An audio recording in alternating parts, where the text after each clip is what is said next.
So it looks like we're getting a new wave of Marvel Legends 3 3/4 action figures, and there's only 4 this time, but are any of them worth your money? Be sure you stick around until the end, soulmates, because we're going to talk about what characters we want to see next in this line. If you support what I do, please click subscribe and hit the bell for notifications so you don't miss a single video of mine when it comes out. The first toy in this wave is Thor, and this one I think is actually really good. I was really impressed by Thor when I first saw him. He's got lots of little details on his boots. You can see the individual wrapping there. You can see the sculpted details of the circles or the discs on his torso and his trunks. And there's even separation on his trunks versus his leggings. And I can also see some other details like the pads on his shoulders sticking out and even the little T decal on his belt, which is very nice. I can't tell whether his wristbands are painted on. They kind of look like they are, but it's a very small detail on what's otherwise a very nice package here. And the one accessory they include with this one is Mjolnir. Of course it's Mjolnir, why wouldn't it be? And it's nice. I feel like it needs a few more paint apps of brown on the handle. Also, if I were to improve anything, it would just be paint apps in general, like maybe some black lines on his boots. And not too much other than that, because this is overall a very nice package. Mostly I would just fix the hammer and the boots and we're pretty good to go on Thor here. Thor's head sculpt, it looks really good. That looks like Thor. This sculpt is entirely new, it's made just for Thor, and I think that's the right way to approach these little 3 3/4 Marvel Legends, is to conjure up completely new sculpts for them. And I gotta say, of the figures in this wave, this is one of the ones to get. Next up in this wave is Black Widow, and as expected, this one is absolutely awful. All the lady action figures in this line are just awful, and of course Black Widow is no exception. The head sculpt does look like something new. Is it good?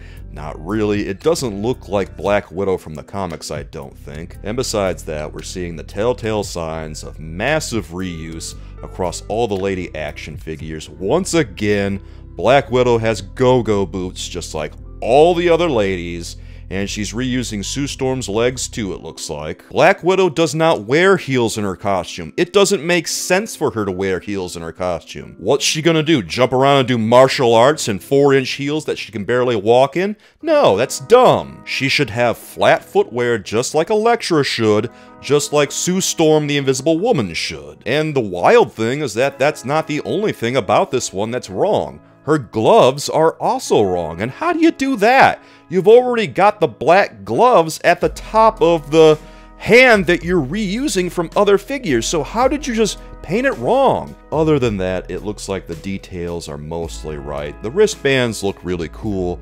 The belt looks very cheap though. It's painted on her, and whenever they do that, it always looks cheap. And the belt doesn't even look right painted as is. When you look at Black Widow's belt, it's not just a bunch of circles, it's a series of ovals arranged vertically, one after another, around her waist. It is kind of nice that we got an accessory with Black Widow. I don't really know what it's supposed to be a reference to, but the grappling hook does look pretty neat. Even so, with all the inaccuracies, this one's gotta be a no from me. Next up is Grimm the Thing, and this is another one that I think is just wonderful like Thor.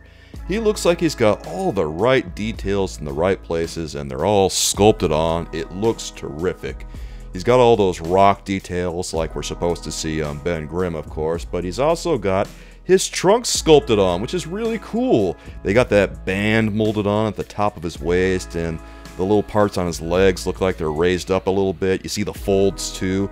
It looks really good, and this is a good example of what I'm saying when I say, you know, you have to actually sculpt those things on, and when you do, it really pays off because it looks great. One of the best things is that when you get real close to Grimm's face here and you take a look at the head sculpt, you can see that grimace, and it looks like he's about to get real mad at Johnny Storm the Human Torch. I really like this one. Just like Venom, he doesn't have the forearm articulation or the calf articulation, but he doesn't really need it. That's not what this is about.